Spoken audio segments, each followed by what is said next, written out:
Boa tarde para você que está ligadinho na nossa TV Ponta Verde SBT. O Agenda está no ar para te atualizar de forma leve e muito informativa. Hoje eu trago dicas para quem quer começar a correr, mas não sabe por onde começar.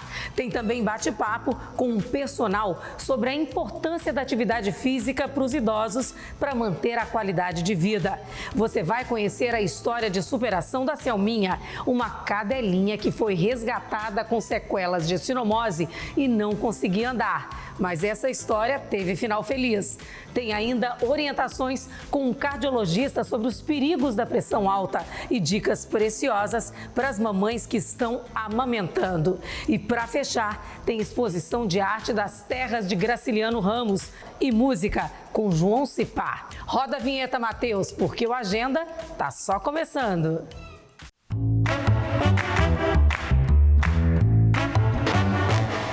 Eu começo a agenda falando sobre atividade física. Você faz algum tipo de atividade para manter a saúde em dia? A dica de hoje é para quem quer começar a correr. Eu fui bater um papo com um expert em corrida e mostro agora para vocês. E para nos dar essa dica, eu converso com um especialista no assunto, Guga Lloyd. Guga, quem quer começar a correr, qual é o primeiro passo? Bom, Estelinha, tudo bom? Primeiro passo, fazer exames para saber se você está apto na corrida, principalmente um exame cardíaco. Então procurar o cardiologista. Isso, testezinho da esteira, para saber se você está apto a começar na corrida. Exame, tudo ok, o que a pessoa deve fazer? Bom, um tênis adequado para a modalidade. Não precisa ser esse tênis mirabolante que hoje todo mundo procura, primeiramente um tênis com placa, mas um tênis adequado também para o seu pé. Porque não existe o melhor tênis, existe um tênis adequado para o seu pé. E como toda atividade tem que começar devagar, né? Não é querer correr 5, 10 quilômetros de uma vez, não. Isso, começar gradativamente e aumentando o ritmo no decorrer que você está se sentindo melhor. Se puder, procura um profissional da área. Essa história de fazer uma corridinha leve, intercalando com corrida, dá certo para quem quer começar? Isso, tem que começar no modo que a gente chama de intervalado. Correr um pouco, andar um pouco, porque a gente não consegue já sair correndo, né, por um grande tempo. Precisa andar, correr, e aí você vai aumentando o ritmo e o descanso no decorrer que você vai se sentindo melhor. O ideal é correr todo dia um pouquinho para poder adaptar o corpo? Eu, particularmente, prefiro que você dê um dia de descanso, porque você está começando na modalidade. Depois que você já tiver um costume maior, aí você pode correr 4, 5 vezes na semana, mas precisa pelo menos de um dia de descanso. E tem que se preocupar também com a hidratação, com a alimentação? E isso, fundamental, uma alimentação e uma boa hidratação. A corrida é um bom exercício físico para quem quer perder peso? É um excelente exercício físico para quem quer perder peso. Agora, para correr, tem que seguir dicas de um profissional, né? Você pode começar sozinho, mas a sua evolução vai ser muito lenta. Procura uma assessoria. Hoje aqui na aula nós temos várias assessorias que vai te ajudar. Perfeito. E aí o resultado vem mais rápido e a sua evolução também. Com certeza. Maravilha. Obrigada, Guga. De nada. Valeu, Guga, que entende tudo desse assunto. Beijo para você, amigo. Agora a gente vai falar de saúde e qualidade de vida para pessoas idosas. Atividades como caminhada e até corrida, quando bem orientadas, podem trazer longevidade, sem esquecer dos estímulos cognitivos. E para explicar como isso funciona na prática, eu convidei aqui para o estúdio 2 profissionais que são especialistas em idosos, o educador físico Tenildo Lopes e a psicóloga Silvia Araújo. Sejam muito bem-vindos ao Agenda. Obrigada. Tudo bem com você? Tudo sim. Tenildo, conta pra mim, começando contigo, os idosos podem praticar atividade física como caminhada e corrida? Devem. Primeiro que a caminhada é uma atividade mais comum, simples e barata de fazer, que você não precisa de muito equipamento, então você pode fazer de qualquer forma, principalmente a caminhada. A corrida já requer um nível funcional um pouco mais alto, uma aptidão física maior. Então, você, para correr, quando eu falo atenção com relação a idosos, você tem que ter muito cuidado, ele precisa seguir um programa de acompanhamento, fortalecimento, porque não é começar a caminhar hoje, amanhã eu já vou correr. Claro. Então, assim, você tem, normalmente no idoso, você tem um índice de comorbidade muito alta, 2, 3, 4 doenças concomitantes. Então, assim, você precisa ter muito cuidado para poder fazer a transição da caminhada para a corrida. Então, a gente aí sempre recomenda um trabalho de fortalecimento para a musculação, que é o principal para o idoso, que é o trabalho de força, para que ele possa fazer qualquer coisa, seja uma corrida, seja uma aula de boxe, seja fazer uma escalada. Então, qualquer atividade vai depender muito do nível de força que ele tem para fazer qualquer atividade, como uma corrida, como uma caminhada. E isso vai ajudar com que ele faça as atividades do dia a dia de uma forma mais tranquila, como pegar um prato no armário, agachar para pegar alguma coisa no chão, não é verdade? São, às vezes, atividades simples que vão fazer com que a sua vida transcorra da melhor forma e mais normal possível, né? Isso mesmo. Quando a gente fala em atividade física, é qualquer movimento corporal que tem um gasto energético maior que o estado basal. Então, tudo que eu faço de movimento, ele retrata a minha vida nas atividades diárias. E a gente está mostrando aí, né, uma caminhada aí no parque, né? Você subindo a escada. Na verdade, né, isso aí não é nem uma caminhada, é um treinamento de potência muscular. Olha só. Pra uma senhora que eu tenho de 90 Mas você vê, anos... todo mundo, às vezes, tem que ir, um idoso vai numa clínica, tem que subir uma escada, já facilita a vida e mostra que a pessoa tem capacidade, né? Conta pra gente sobre essa atividade. A gente tem que tratar as atividades para o idoso a nível do que ele faz em casa. Perfeito. Não adianta eu treinar uma atividade que ele não utiliza usualmente. Então, você está vendo aqui Dona Vânia descendo, subindo escada, ela precisa de força para andar em casa, para subir a escada, para descer. Então, eu vou treinar o que ela precisa. Qual a idade da Dona Vânia? Dona Vânia tem 89. Olha só, e tá durinha, tá firme. E a outra que estava correndo, a Dona Omena, tem 91. Olha só. Então, são pessoas que fazem atividade física e essa inserção do exercício físico propriamente dito muda o estilo de vida. Você faz com que aquele sujeito saia do sofá para fazer qualquer outra atividade com a família, principalmente no seio familiar. Que a família às vezes quer sair, quer fazer um passeio, quer ir para um parque, para um shopping e acaba se limitando porque o idoso às vezes não consegue ir. Então, assim, ele deixa de levar o idoso porque ele tem dificuldade. Então, quanto mais ativo ele é, mais social ele fica para poder conviver com a sua família. Maravilha. E vive mais, com certeza. E Silvia, trabalhar a cognição também é essencial, né? Não adianta malhar só o físico, tem que também malhar o cérebro. Isso. A estimulação cognitiva é uma das estratégias para trabalhar com a pessoa idosa. O corpo é trabalhado através da atividade física, assim como o cérebro, que está o tempo todo em movimento, em ação, sendo estimulado, precisa desse trabalho. Até porque a pessoa idosa vai perdendo conexões ao longo da vida, mas a neuroplasticidade permite que novas conexões sejam realizadas. E dessa forma, ele não perca as habilidades principais, como memória, atenção, a comunicação. E os brinquedos podem ajudar muito, né? A gente está vendo aí nas imagens, é uma maneira de fazer o idoso pensar. Exato. São atividades que são coordenadas junto com a atividade física, que são as atividades de dupla tarefa, onde a gente trabalha linguagem, comunicação, atenção, memória. Então, todo esse trabalho alinhado faz com que esse idoso torne-se o mais funcional possível, não dependente. A família precisa participar, porque do ponto de vista emocional, a família é primordial para que esse idoso se sinta inserido dentro desse contexto. Previne, inclusive, o Alzheimer, né? Porque faz o seu cérebro trabalhar. E palavra cruzada também seria uma boa atividade, Exato. Silvia? As demências estão aí. Então, quando a gente faz esse trabalho de estimulação cognitiva, a gente retarda esse processo demencial. Então, a palavra cruzada, a leitura, todo tipo de estímulo é válido.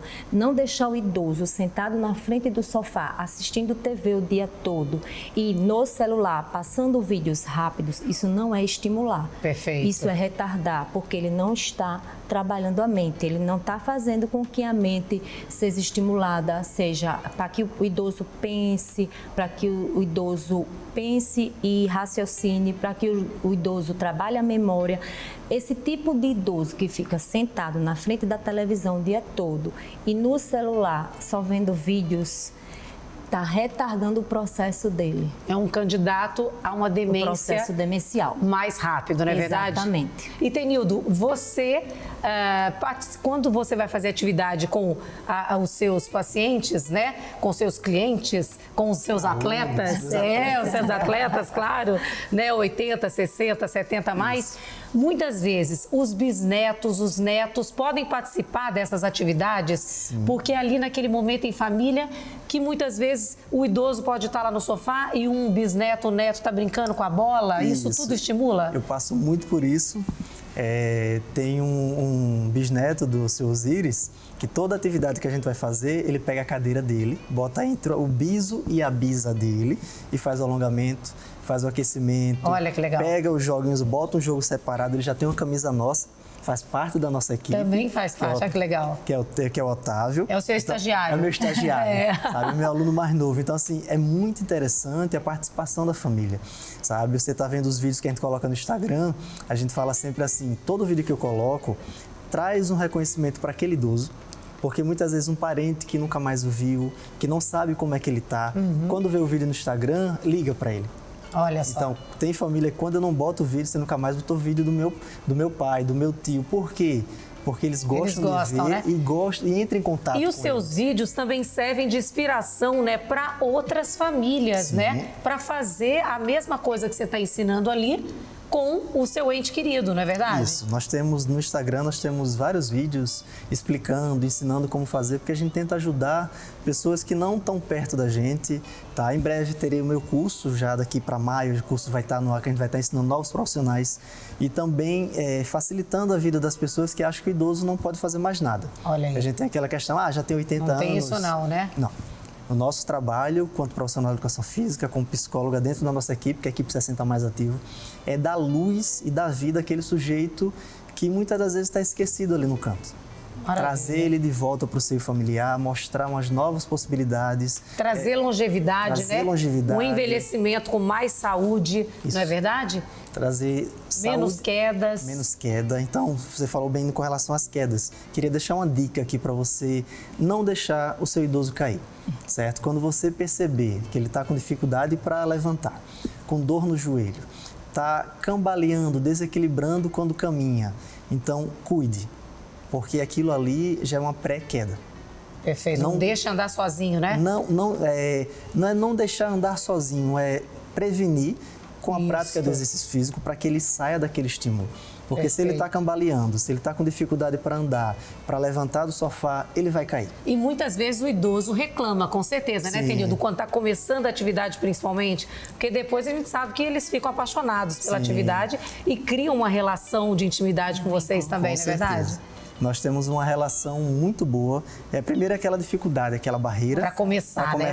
Principalmente com o público de 60 a 69 anos. Perfeito. Que é aquele público que a transição, que ele está com 65 anos, porém a cabeça dele travou nos 55. Sim. Então, a cabeça parou, porém o corpo continuou tendo suas perdas. Então, a gente, olha, tem que fazer, não, só quando eu estiver mais velho. E isso faz com que ele perca uma janela de oportunidade para que ele ganhe massa muscular, perfeito, que ele ganhe massa óssea. Para retardar aquelas perdas que todos nós teremos, quando ele chegar nos seus 70, 80, ter mais facilidade. Perfeito. E não esperar o problema chegar para poder querer resolver, porque aí nos dá muito mais trabalho, é mais complicado, ele vai sentir mais dor. Então, assim, se você agir na prevenção, que o exercício ele é uma prevenção, sabe? As pessoas olham o exercício, não, mas é caro, eu vou ter que pagar. Olha, é investimento. Vai ser mais saudável e mais barato, né? E mais barato. E, Silvio, eu queria que você deixasse uma dica para a gente, né? Quem está nos assistindo, que brinquedos brincar ali com a família toda para estimular esses idosos. O Tenildo falou uma questão que chama muita atenção, que é a intergeracionalidade. Isso é bastante importante. O idoso, ele não ser esquecido, ele participar do processo junto com os netos e todos os jogos que estimulem a mente, que estimulem a memória, que façam esse processo de brincar, mas estimular, são adequados. Um dominó, um jogo de dama. O Uno, a gente utiliza muito legal. bastante. Então, todos os jogos que requer esse processo de atenção, que trabalha a cognição junto com seus netos, junto com seus filhos, faz parte desse processo. Exercício físico faz com que a gente retarde esse processo de demência. Isso é muito, tem vários estudos que comprovam, isso é muito importante.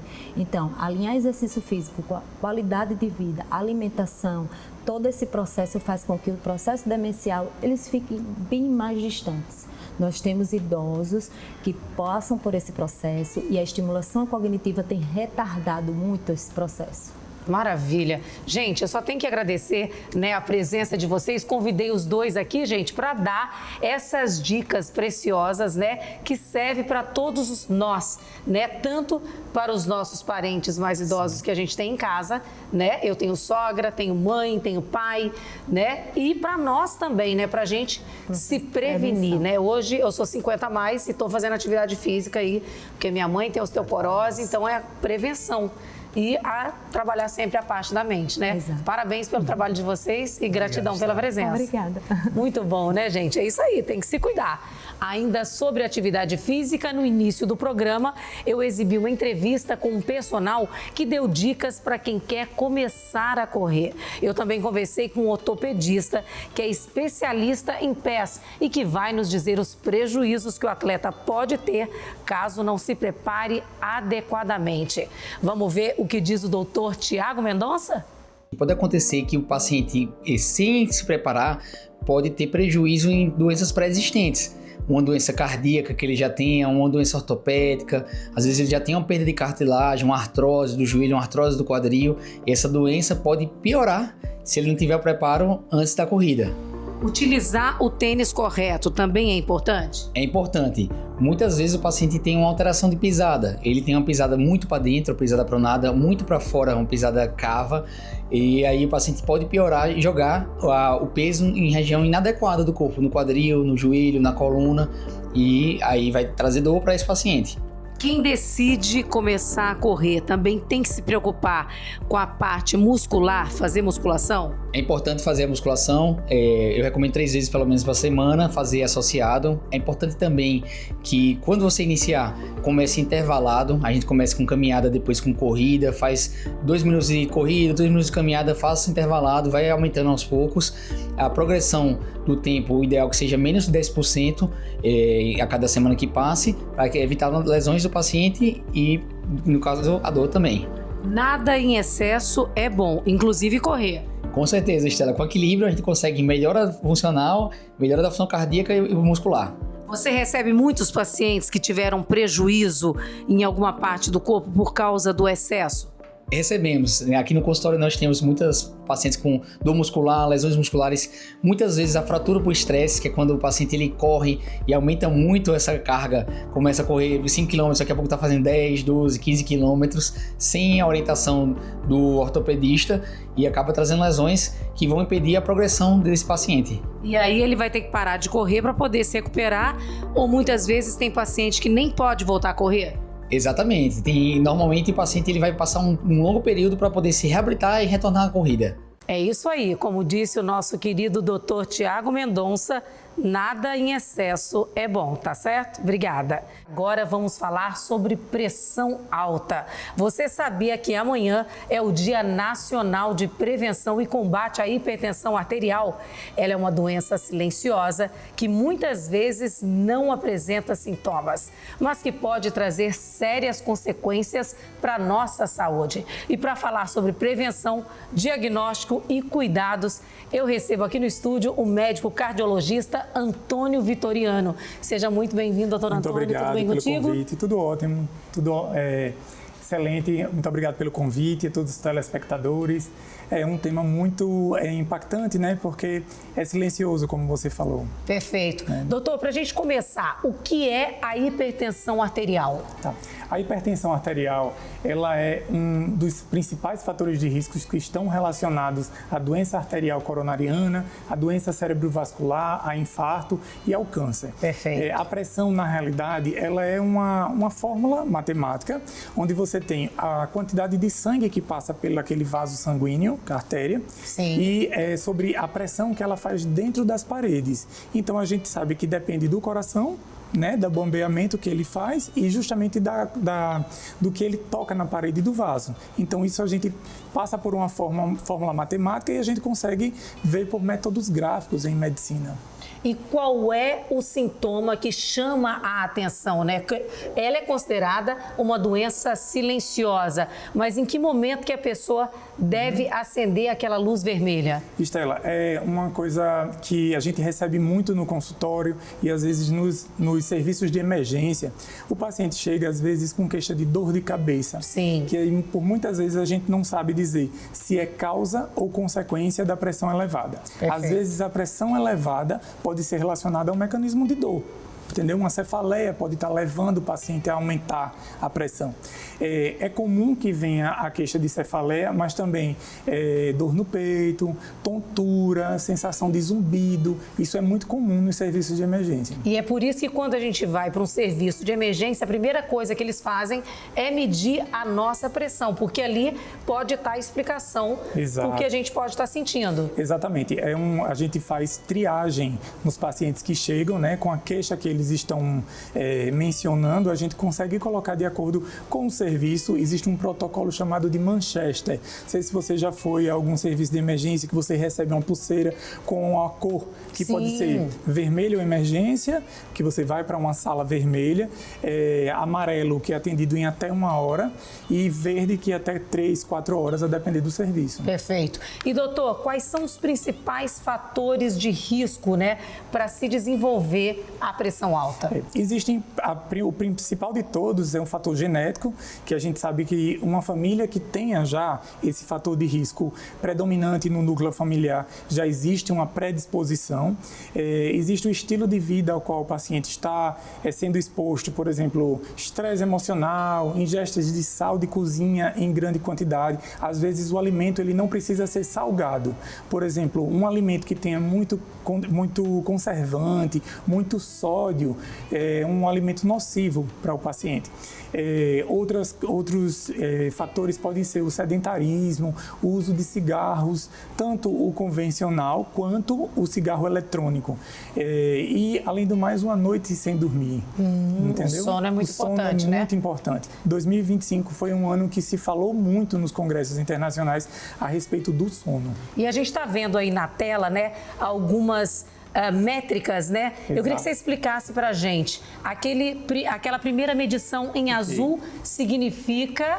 o paciente pré-hipertenso. Perfeito. Na realidade, esse guia rápido, ele é baseado na diretriz da Sociedade Brasileira de Cardiologia, que lançou uma atualização em 2025, onde mencionou os principais mitos, né? Que a gente dizia, eu sou 12/8, e todo mundo chega no consultório dizendo, às vezes, eu não sou 12/8, minha pressão está alterando, sou 10/5, 10/6.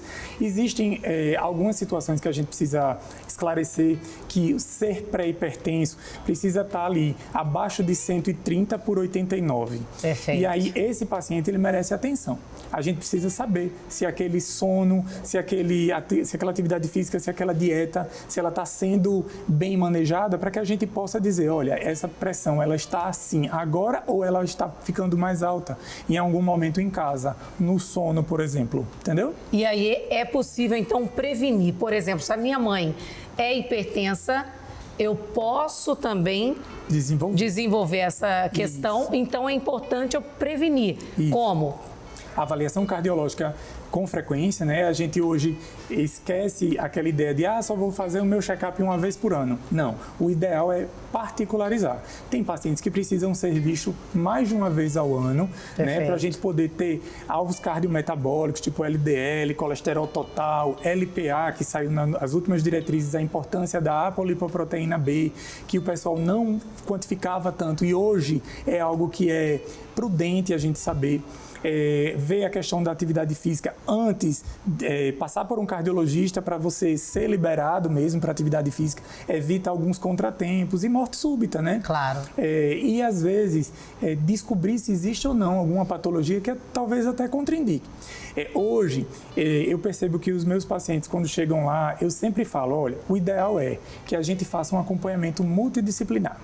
Que significa um nutricionista para te ensinar exatamente o que devemos comer, o que não é um alimento saudável. Existem vários aplicativos hoje diminuir o sal, diminuir os embutidos, né? Porque os embutidos têm muito sal, isso, né? Tem muito aqueles salgadinhos, né?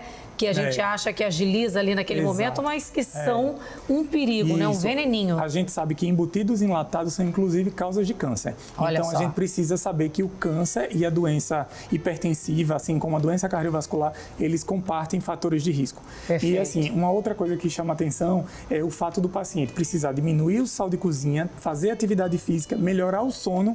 E tem pacientes que chegam pra gente, eu tomo muito café. Quanto é o muito café? Às vezes 6, 7, 8 xícaras de café no dia. Isso aumenta muito a cafeína, né? E além do mais, as terapêuticas que a gente vem escutando recentemente, né? Tomar um pouco de cuidado e prudência no que está sendo ingerido e aplicado. E quem tem pressão alta, o tratamento ele é feito só com remédio ou mudança no estilo de vida, como você falou, também ajuda? Isso, a diretriz ela é clara. Ela nos diz o seguinte, que nós temos que ter a terapêutica não farmacológica, que é atividade física, a consultar o médico, melhorar a alimentação e etc. E tem a farmacológica.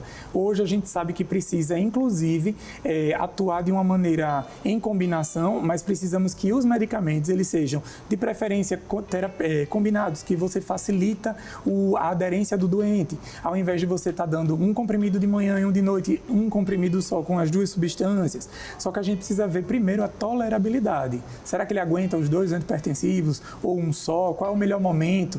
Por isso que a MAPA e a MRPA, né, verificar a pressão em casa de manhã e de noite, preencher um diáriozinho é importante. Perfeito. Né? Junta com o médico. E cada caso é um caso, então tem que procurar o médico, né, para poder manter a saúde em dia, não é verdade, doutor? Exatamente. É um prazer recebê-lo aqui na agenda, muito bacana. Eu agradeço. Obrigada pelas orientações. E vamos cuidar do coração. Vamos sim, vamos né? Não sim. podemos descuidar. Marca o seu check-up. Muito bem, é isso aí, escutaram, né, o doutor? Muito bem. Agora, ainda sobre saúde, você sabia que o uso excessivo das telas pelas crianças e adultos também podem causar muitos prejuízos à saúde? Eu conversei com a psicóloga Irenilza Moura sobre isso, que nos deu informações e algumas dicas de como evitar esse vício. Vamos ver? Prejuízos são muitos, dentre eles nós temos ansiedade, né? Esse aumento da ansiedade das pessoas que têm usado muito as telas. Então, principalmente porque o cérebro está ali constantemente em estado de alerta, procurando notificações, né? As pessoas deixam ali as notificações ligadas, muitas vezes chegam muitas notificações, são muitas situações para resolver, e aí o cérebro não consegue descansar, não consegue relaxar e fica ali procurando sempre a atividade. O cérebro fica em estado de alerta, essa ansiedade só aumenta. E prejudica o sono, inclusive. Muito. Essa pessoa não consegue dormir, demora muito a dormir. Inclusive, com relação ao sono, que é um dos prejuízos, né? A tela azul, ela diminui a melatonina, que é o hormônio do sono. Então, a pessoa tem muita dificuldade para dormir, demora ali a dormir e quando dorme é como se fosse aquele sono mecânico, aquele sono, não é o sono profundo, não é aquele sono do descanso, que a pessoa descansa realmente profundamente quando dorme. Aí no outro dia já acorda cansado, já acorda irritado, já passa o dia inteiro com aquela irritabilidade, tudo isso por conta das telas. Além também da questão da interação social, das relações. Muitas pessoas, elas preferem as telas, ficam ali muito tempo, não interagem com a família. Muitas pessoas não sentam mais à mesa para olhar nos olhos, para fazer uma refeição juntos, para conversar sobre o dia, para estar ali realmente interagindo. Então, nós temos cada dia mais, temos visto ali familiares desconectados emocionalmente, pais que não conseguem mais reconhecer seus filhos, os filhos que não têm o mínimo de motivação para conversar mais com os pais, para interagir com os pais. Então, os vínculos afetivos, eles diminuem. Em relação às crianças, há um atraso no desenvolvimento em muitos casos? Sim, principalmente na primeira infância, né? Quando a criança começa a fazer imitação, a criança começa a desenvolver a fala. Muitas crianças têm apresentado um atraso na fala, exatamente por estar ali na tela por muito tempo. Então, a criança não consegue imitar, né? Não consegue olhar para o outro, não consegue exatamente perceber aquela dicção para repetir, para desenvolver ali realmente a fala e a interação de forma geral. Então, muitas crianças têm apresentado esse atraso na fala por conta desse excesso das telas. Além das desregulações emocionais, com gritos e comportamentos inadequados quando a tela é retirada. Isso tem acontecido muito. É necessário um detox digital? Com certeza. Essa diminuição, né? Você precisa controlar a tela, né? Uma das coisas que nós temos conversado a respeito é que a tela, a tecnologia, ela é uma ferramenta que está ali à nossa disposição, mas nós precisamos controlar e não deixar que a tela nos controle. Então, é muito importante você ter um tempo reduzido da tela, ter um tempo ali onde você se antecipa e diz, eu só vou usar nesse período. Chegou em casa, se desconecta, deixa o celular em outro lugar, vai ter um tempo de interação com a família, vai conversar, fazer atividade física, cozinhar alguma coisa, fazer atividades manuais, né? Dar atenção a hobbies, leitura, tantas outras coisas que estão ali à nossa disposição para que possamos fazer longe das telas, que é muito importante, vai fazer toda a diferença para a nossa saúde mental. É isso aí, vocês viram o que a Irenilza disse, né, gente? Diminuir o uso de telas pelas crianças, mas nós adultos também servindo como exemplo, tá certo?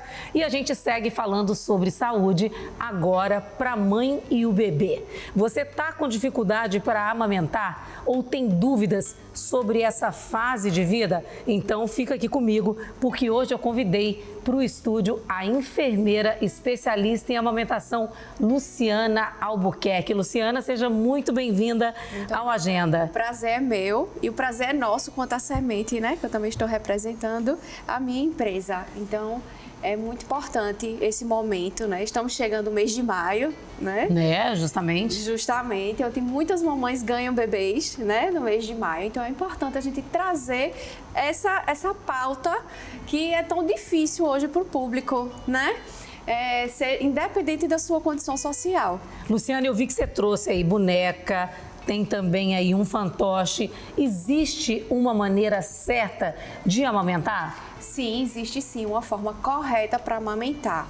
Primeiramente, que a mãe esteja bem consigo. Porque é uma fase que não é fácil, né? Justamente, não é fácil. Então, se a mãe não está bem consigo, como é que eu vou ofertar o meu seio de forma correta?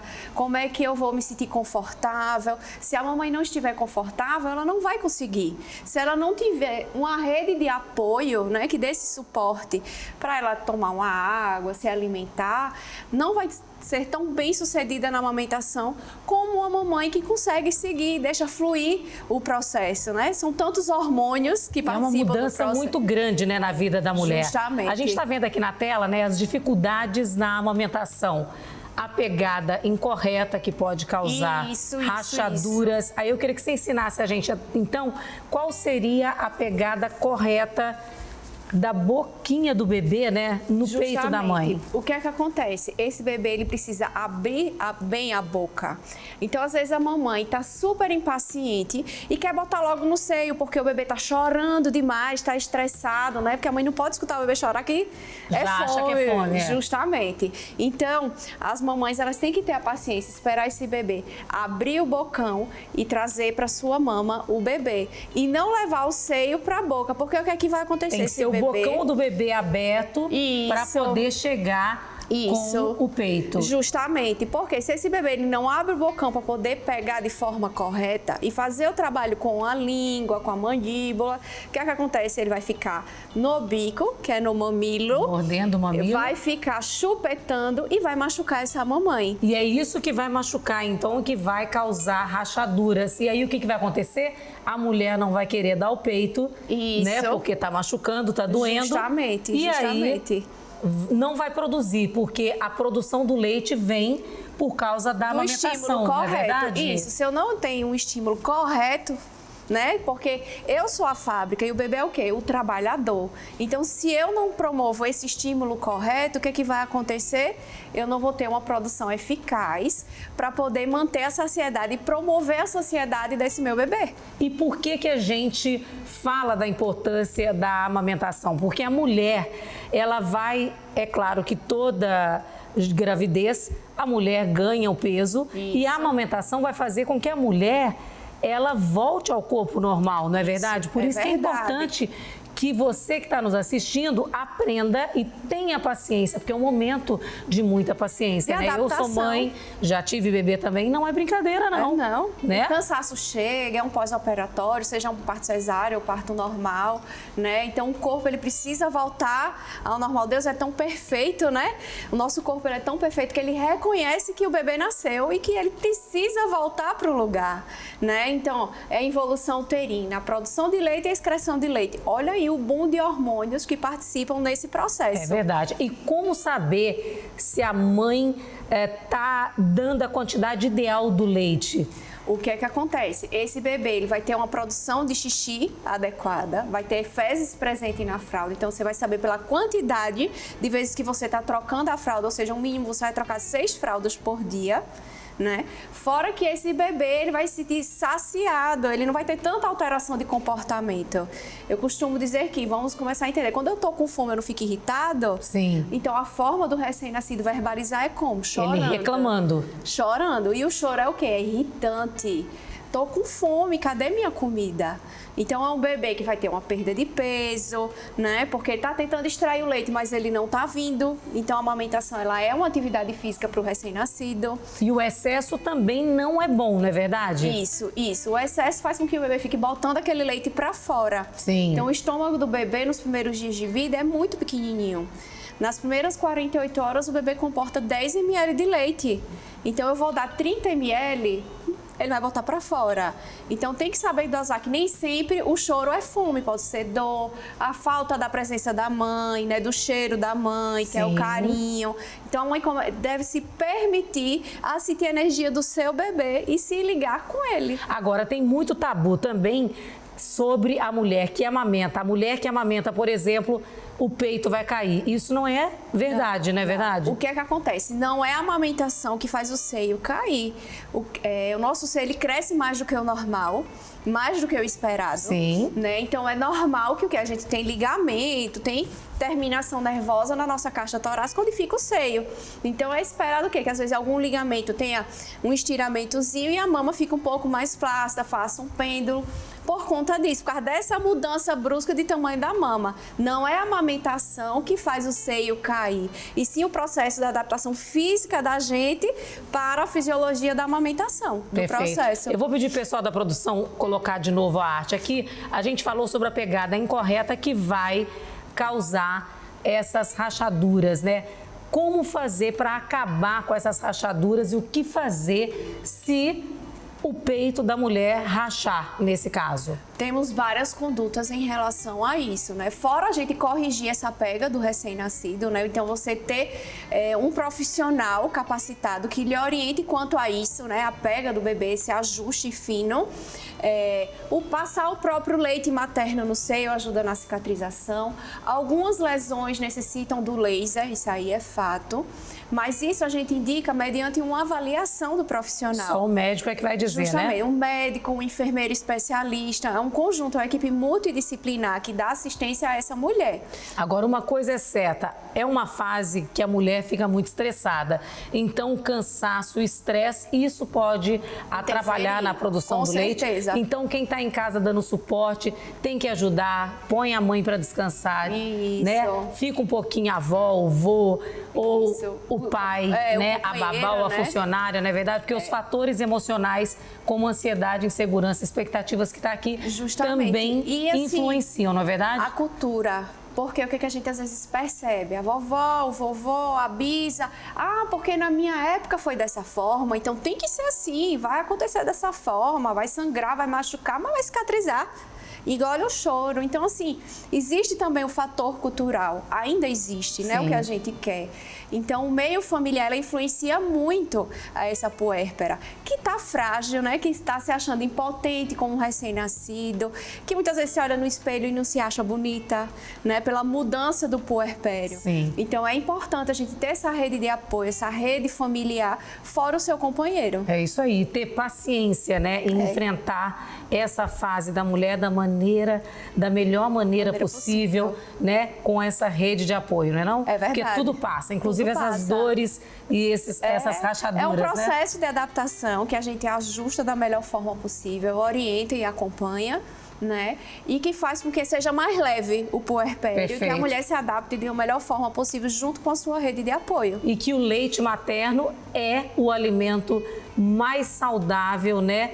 E primordial para essa criança. É importante, não é verdade? Para a imunidade dela. Ele é o mais completo para a imunidade, não só para isso, para o desenvolvimento neuropsicomotor. Perfeito. E caso a mãe que esteja amamentando não tenha quantidade suficiente, não tenha leite, que isso também pode acontecer, não é verdade? Sim. Que ela tenha a orientação médica do que fazer, né? Que tipo de suplemento, que tipo de leite, com a ajuda de um profissional, não é verdade? Isso, e não com a opinião da vizinha, né? É verdade, o que é bom para um pode não ser para o outro. Para o outro, justamente. E outras existem condutas que fazem aumentar a produção do leite.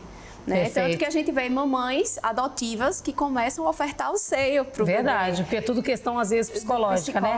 Então, o importante é não desistir da amamentação, não é verdade? Justamente, do processo. Muito bem. Maravilha, muito obrigada pelas suas dicas, né, importantes aqui no Agenda para todas nós, né? Mulheres, mamães. Agora, eu não vou ser mais mãe, mas uma avó daqui uns anos, com certeza. Com certeza. Muito bom. Obrigada, viu? Gratidão. Muito legal, né, gente? É isso aí. Importantíssimo a amamentação, não é não? Agora nós vamos falar de uma história comovente.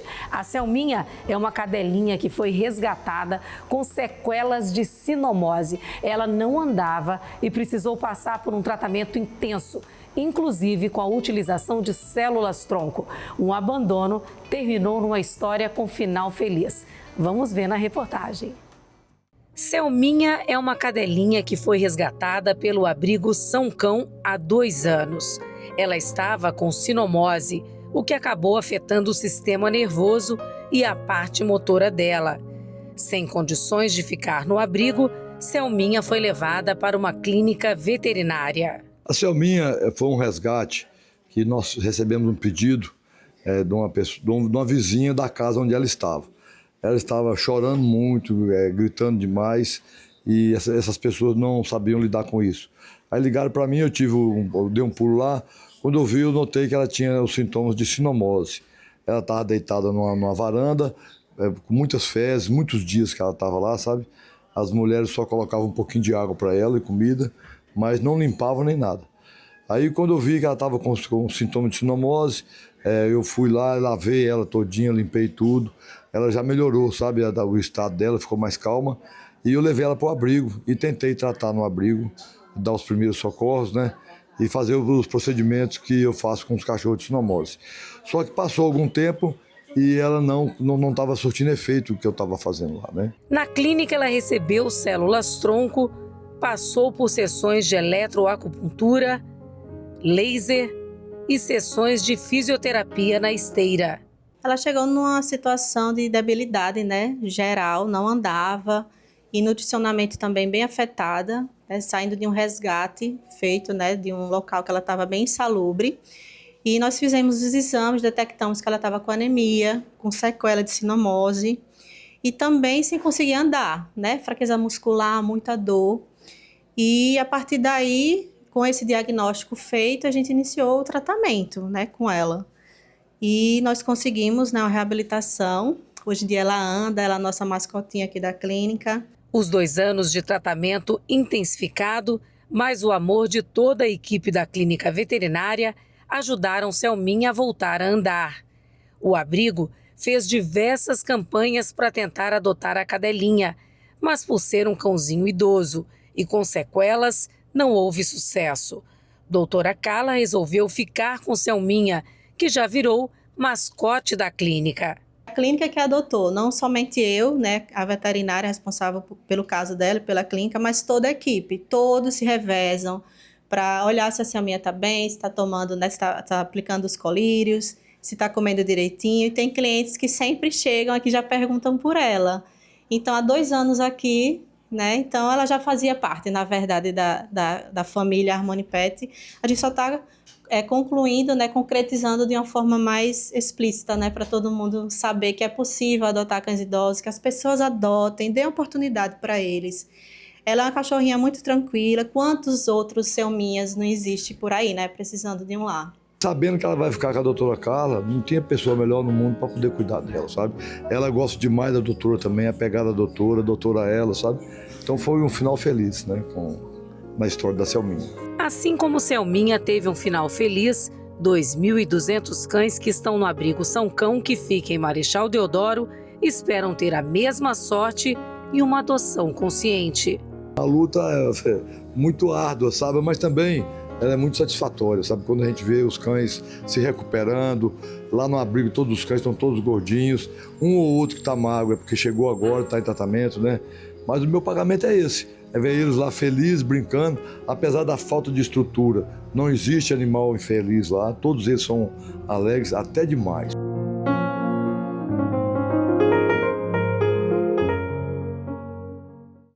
Ah, gente, que coisa linda, né? A Selminha. Parabéns à doutora Carla, que adotou essa cadelinha linda que vocês viram aí. A gente fica apaixonada. E também para o seu Antônio, que cuida tão bem desses 2.200 cãezinhos que estão lá no abrigo São Cão. E se você está nos assistindo, ajude nessa causa tão nobre, tá certo?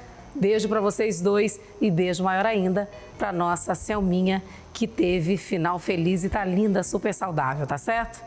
Falando em Selminha, né? Beijo para nossa querida Dona Selma, que é a nossa colega de trabalho aqui na TV Ponta Verde e que fez aniversário essa semana. Meus parabéns, querida. Olha ela aí com o sorrisão que ela espalha aqui na nossa empresa.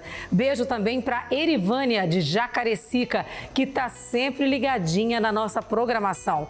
Beijo também para Ninha Santos, que mora lá no sítio São Jorge e que não perde nenhuma agenda. Olha aí a querida Ninha, quando participou do quadro Transformação com a gente lá na loja da Vanessa Costa. Ficou lindona. Beijo também para a Auxiliadora, que mora no Henrique Equelma, e para o Jonas, que trabalha lá no Palato Praia, que estão sempre ligados na gente. Beijo também para o Pedro, que também trabalha no Palato Praia e que completou idade nova essa semana com direito a bolo e festa surpresa. Olha aí, o queridíssimo telespectador do Agenda, que está sempre ligadinho na nossa programação, tá certo? Parabéns. Outro beijo para o Antônio Medeiros, que está sempre ligadinho no nosso programa.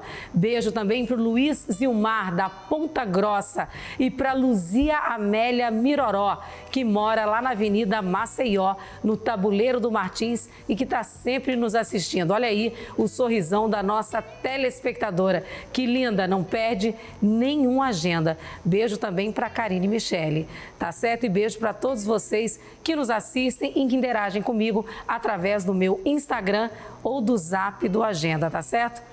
Beijo para cada um de vocês. Agora chegou a hora da nossa agenda cultural. Está acontecendo o Festival Horizontes de Cinema na Praia do Francês, em Marechal Deodoro. O evento conta com sessões gratuitas de filmes ao ar livre e vai até amanhã. A entrada é gratuita. Mais informações pelo Instagram do festival que vocês estão vendo aí na tela. E amanhã, a partir das 4 da tarde, tem o espetáculo O Sapatinho de Cristal, no Teatro Gustavo Leite, lá no Jaraguá. A peça conta a história da Cinderela, muito conhecida pela criançada. Mais informações e ingressos pelo Simpla. E amanhã, a partir das 7 da noite, tem a comédia teatral Casa, Comida e Alma Lavada, também no Teatro Gustavo Leite. O espetáculo mostra os pontos de vista feminino e masculino de situações comuns do dia a dia, manias, frustrações e afetos que afetam a convivência de um casal. Mais informações e ingressos também pelo Simpla. E agora, para finalizar nossas dicas, tem exposição na Galeria Sesmac de Arte Fernando Lopes, lá no Farol. Eu estive lá e mostro agora para vocês.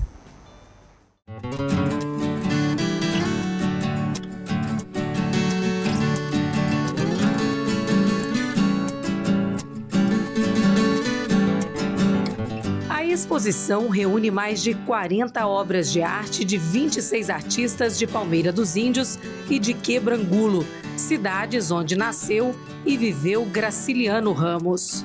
Uma riqueza profunda, ficamos todos muito felizes assim, em ver a quantidade de pessoas brilhantes que nós encontramos, né? Tanto em Palmeira quanto em Quebrangulo. Então foi muito bom esse contato e certamente os artistas devem ter ficado bem também contentes em poder estar aqui conosco. A intenção posteriormente é fazer com que essa exposição talvez rode, vá até Palmeira, vá até Quebrangulo, né? Criando essa troca tão eficiente para a visibilidade da arte, né? E sobretudo alagoana, com assim, os equipamentos e os artistas que nós temos. Graciliano cresceu em Palmeira dos Índios, onde foi prefeito de 1908 a 1930. Na seção onde estão as obras deste município, que fica no agreste de Alagoas, a presença da figura indígena é marcante. E também arte contemporânea, por exemplo, o Brau e o Suel são representantes desse estilo um pouco mais contemporâneo, onde a pintura ganha um pouco mais de, digamos assim, traços que lembram o grafite, lembram um certo realismo. Então é uma exposição bem diversa e onde a gente homenageia esse lugar onde o Graciliano se fez.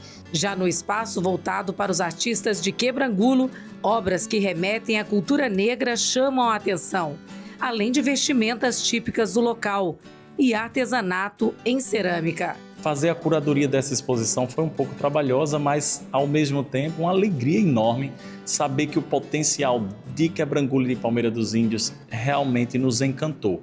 Muitos artistas de telas, artes plásticas, em argila, em cerâmica fria, os folguedos também, pessoas que fazem as suas vestimentas, que dançam, que traz a sua cultura, a sua arte.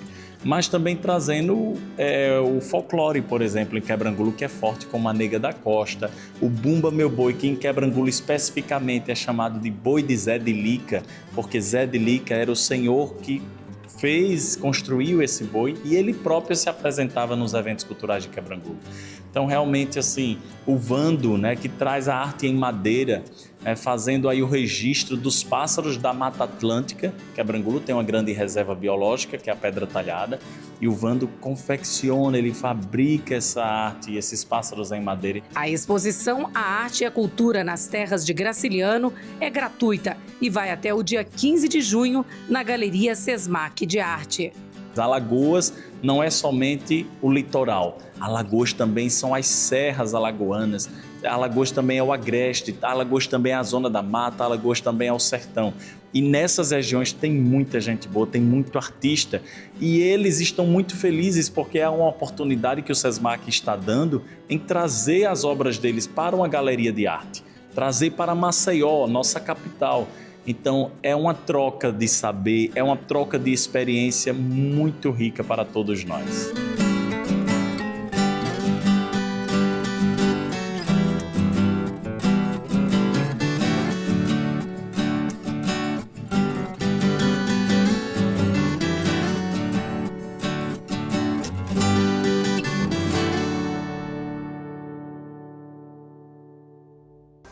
Ah, gente, que bacana, né? São muitos artistas que a gente tem aqui no nosso estado de Alagoas e um mais talentoso que o outro, né? A mostra pode ser visitada de segunda a sexta-feira, das 8 da manhã até as 9 da noite e aos sábados, das 8 da manhã até o meio-dia. A Galeria de Arte fica no Farol, na rua Cônego Machado. E não deixem de visitar para ver de pertinho tantos talentos, tá certo? Vamos agora de música? Hoje, a partir das 7 da noite, tem mais uma edição do Luau do Cipá, um projeto que já soma mais de 2 milhões de visualizações nas redes sociais e que passeia pelos ritmos da MPB e do reggae. E à frente desse projeto está o cantor alagoano João Cipá, que tem mais de 10 anos de carreira e vem conquistando o público com sua música e energia. E é com ele, claro, o meu bate-papo agora. João Cipá, parabéns! Hoje a festa Muito de um ano. Isso, hoje vamos ter a comemoração de um ano do projeto do Luau do Cipá. Vai ser no Clube da Depol, certo? Vai ter várias atrações. Além da banda do Luau, vai ter a Andriele Souza vindo de Recife, só para comemorar esse momento de um ano do Luau do Cipá, esse projeto lindo aqui de Maceió, que tem tudo para somar com a cultura alagoana. Que delícia! Começou pequenininho, Isso. a cada edição mais gente você foi reunindo ali na praia, não é verdade, Isso, João? começou de uma forma espontânea, com amigos, e aí começou a vir a cultura mesmo, outros artistas de outros gêneros musicais também querendo se apresentar, artistas de artesanato também. Então, assim, fez uma união, né, da cultura alagoana e hoje se transformou esse projeto que já é bem grande, podemos dizer aqui, muita gente em Maceió conhece, onde a gente pode apresentar vários artistas locais também, como receber artistas de fora. Então, assim, eu estou muito feliz com o reconhecimento que o público alagoano está dando pra gente através desse projeto. Que bacana. E qual é a sua expectativa, né, para o show de hoje à noite? Hoje eu acredito que vai dar muita gente, todo mundo está muito ansioso também para o show da Andriele Souza. Ela não é de Maceió, ela é de Recife, mas é uma artista que representa o Nordeste muito bem. Então a gente vai receber ela diretamente de Recife para cá, com vários artistas alagoanos também, que vai ter Galã do Brega, Cleiton Rodrigues, Arthur Senna, galera do Pagode Bom. Então, assim, vai ser uma mistura de gêneros musicais. E você que está aqui de bobeira em Maceió hoje não pode perder um ano do Luau do Cipá no Clube da Depol a partir das 7 horas da noite. Então vamos deixar todo mundo que está com vontade de ir para esse show e vamos dar uma palhinha, mostrar para o público o que os espera? Lembro que te vi caminhar e já vi um brilho no olhar. E junto com um sorriso o teu olhar vem de contra o meu.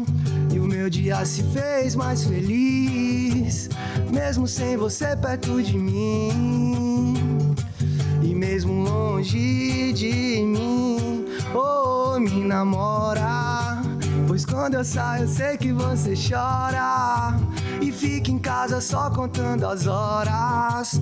Reclama só do tempo que demora. Abre os braços, vem e me namora. Eita, que delícia! Muito obrigado. E João, conta pra mim, como é que surgiu essa ideia de criar o Luau do Cipá? Então, eu sempre tive essa ideia de querer conectar a natureza com a música, né? Eu via muito isso em Maceió, muito forte, a natureza, a vegetação daqui, as praias, é o estilo de vida do alagoano, né? Então eu falei, eu tenho que unir a música com a natureza. E aí foi naturalmente assim, a gente começou a levar os instrumentos musicais para a praia, botou umas cangas, umas tochas e começou a crescer. Depois veio um com a bateria, veio outro com baixo e acabou virando mesmo uma jam, né, que chama uma música ao vivo mesmo na praia com vários instrumentos. E, que não te falei, a cultura abraçou também, o público abraçou, a galera gosta de assistir, todas as idades, pessoas de todas as idades gostam de ir pra praia, ter aquele momento ali E agrada quem mora em Alagoas, né? Quem mora em Maceió, quem está visitando, os turistas, acaba juntando todo mundo. Isso, o turismo também, chamou muita atenção do turismo, né? Tanto que os poderes públicos de Maceió também elogiaram a gente, que a questão turística chamou muita atenção, atraiu muita gente. Então, assim, só tem a agregar para Maceió o projeto Luau do Cipá. E agrega também a questão dos ambulantes, né? Porque muita gente ali que está vendendo o seu produtinho, quem está ali curtindo a boa música, às vezes quer tomar uma cervejinha, um refrigerante, né? Comer um salgadinho. Também, além da cultura, o comércio, né? Pois é, ajuda a esquentar a economia. O comércio alagoano, a galera vende os drinks, vende comida, vende o churrasquinho. Então, assim, é que nem eu falo, soma de todos os lados para todos os tipos de pessoas. Se vocês quiserem vir conhecer o projeto Luau do Cipá, pode vir que vocês vão ser bem recebidos. E curte boa música, né? Com certeza. Falando em boa música, vamos de boa música? Vamos lá, vamos lançar mais uma. Se cê quer recaída, parabéns você vai ter. Mas eu não te prometo nada além da noite de prazer. Não vou confrontar meus instintos, já que eles são tão carnais. Espero que essas situações não virem normais. E eu te busco à meia-noite, e depois disso a gente foge pra algum lugar que ninguém vai nos encontrar. E depois disso a gente foge. Vamos fazer dessa última noite e viver como se o amanhã não fosse chegar. Então vai tirar minha paz. Tu senta demais, vai, faz de um jeito que só você faz. Acústicozinho, né? Quem ainda não comprou ingresso, ainda dá tempo de comprar para participar do show de galera, hoje? Vai lá no Instagram, certo? Luau do Cipá, vai ter um link lá, já garante seu ingresso no link. Se não conseguir comprar online, pode ir na porta que também vai estar vendendo na hora, certo? Então não fique de fora. Hoje, às 7 horas da noite, Luau do Cipá no Clube da Depol. Convido você. Muito bom. E, João, quantas edições a gente teve do Luau do Cipá? Então, nesse um ano. Em um ano. Isso. Faz um ano de projeto, a gente teve 20 edições na praia, certo? Quase gratuito. 2 edições por mês. Quase 2 edições por mês, de forma gratuita na praia. E aí a gente teve a ideia, né, de um ano desse projeto lindo. A gente fez uma comemoração especial lá no Clube da Depol, um local com segurança máxima, com bares personalizados, praça de alimentação também. Então a gente vai estar ali para receber todas as pessoas da melhor forma. E com espaço imenso, né, para quem é fã do Luau do Cipá, Vai ter a mesma pegada do Luau, vai ter um gramadão, vai chegar lá, vai poder botar a cadeira de praia, vai ter umas tochas, música ao vivo. Então, não perde, que é um programa único, um projeto único para você curtir essa experiência. Vamos reforçar quem é que vai participar desse show, além do João Cipá? Além do João Cipá, com a banda do Luau, né, que criou esse projeto, vai ter Galã do Brega, que é aqui de Maceió também, vai ter Andriele Souza, de Recife, Cleiton Rodrigues, aqui de Maceió também. E aí vamos ter Arthur Senna, Vitinho Real, Natália Martins, Pagode Bom. Então, assim, galera, que nem vocês estão vendo, uma chuva de artistas alagoanos para vocês curtirem de todos os gêneros musicais a sua vibe preferida. Então, aparece lá, chama a sua galera, que você não vai se arrepender. Vai ser um show para a madrugada inteira, né? Porque atração boa não vai faltar. Não vai faltar. E se alguém tiver no público quiser, porque isso acontecia no Luau, com certeza, né? Acontece no Luau, né?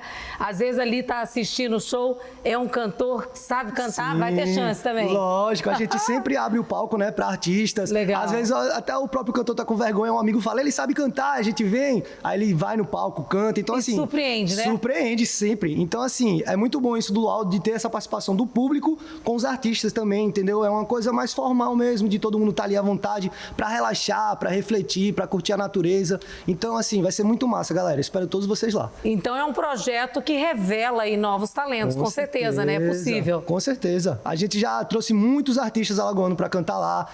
A gente já trouxe Raquel dos Teclados, Carolzinho Ferraz, em outras edições, né? Luana do Reggae, muitos artistas alagoanos que já fizeram história no Nordeste, já passaram por lá. Então, assim, para artistas antigos e novos, é o lugar perfeito, entendeu? É um lugar, é uma cultura para reunir os artistas. E é isso. Que maravilha. E para atiçar, então, quem está nos assistindo a participar dessa noite maravilhosa, para matar a saudade do Luau, vamos de música? Vamos mais uma. Vamos cantar aqui de Maceió agora. Por isso eu vou surfar pra esquecer eu vou flutuar nas ondas do mar. Pra relaxar, eu vou surfar. Pra esquecer, yeah, eu vou flutuar nas ondas do mar, no luau do Cipá.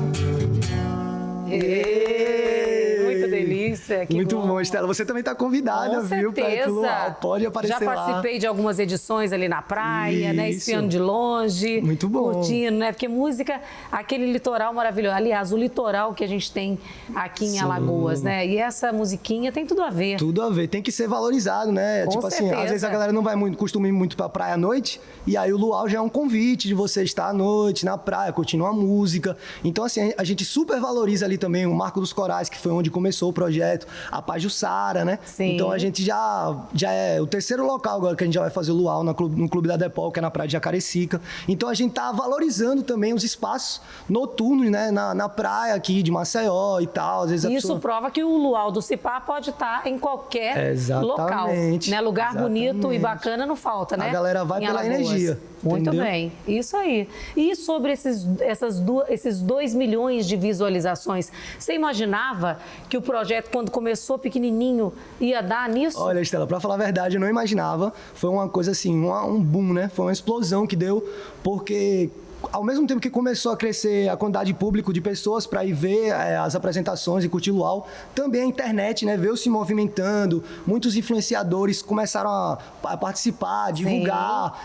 A gente trouxe para a TV, né, porque a gente fez matéria lá também. Fizemos outra matéria aqui também com a Estela. Então, assim, tudo isso potencializou mais ainda, né, o projeto do luau, que além da vida real, também é o mundo virtual, também abraçou esse projeto. Então eu sou muito grato a todo mundo que na internet já foi lá, já divulgou, os influenciadores que gostam do luau, que apoia. Então assim, esses 2 milhões de visualizações é um retrato, assim, um reflexo do próprio público que saiu divulgando em todas as plataformas, além do Instagram, também no TikTok, no WhatsApp, da forma que for. Então eu sou muito grato a todo mundo que já foi pro luau, já divulgou de alguma forma. E essas 2 milhões de visualizações é só o início desse projeto lindo que está crescendo cada vez mais. Maravilha, a gente só deseja sucesso, mais Muito sucesso obrigado. e que seja o primeiro de vários aniversários, tá certo? Muito obrigado, E que Estela. você sempre esteja aqui no Agenda, Muito mostrando obrigado. essa música gostosa, dessa vibe deliciosa, tá certo? Fechou, fechou. Gratidão pela sua participação. Gratidão máxima. Sucesso no show de hoje à noite. Se eu pudesse, a minha agenda permitir, eu também vou estar lá. Fechou. Tá certo? Fechou. Maravilha, muito bom, né, obrigado. gente? É isso, a agenda vai ficando por aqui. Gratidão pela sua companhia em mais um sábado. Lembrando que hoje à noite tem ponto e contraponto e que o programa voltou ao horário antigo, 7h20 da noite, tá certo? E eu vou receber a assessora do Tribunal Regional Eleitoral de Alagoas, Flávia Gomes de Barros. Mas antes de partir, é claro que a gente vai curtir mais um pouquinho de música com o Cipá. É isso. Ótimo sábado para vocês. Beijo grande. Tchau, tchau. Me namorar, pois quando eu saio eu sei que você chora e fica em casa só contando as horas, reclama só do tempo que demora, abre os braços, vem e me namora. Eu quero dar razão ao sentimento, mostrar que é lindo que eu sinto por dentro. Beleza é essa que eu te conto agora, abre os braços, vem e me namora. Me namora, me namora, me namora. Oh, oh, me namora. Me namora, me namora, me namora. Oh, oh, oh. Eu penso estar vivendo uma ilusão, ou sem saber se me quer ou não. Quem dera se a resposta fosse sim, mas acho que já nem ligar pra mim. Se for assim o meu coração, que bate só sem você em vão, e volta só pra te dizer: oi, me namora.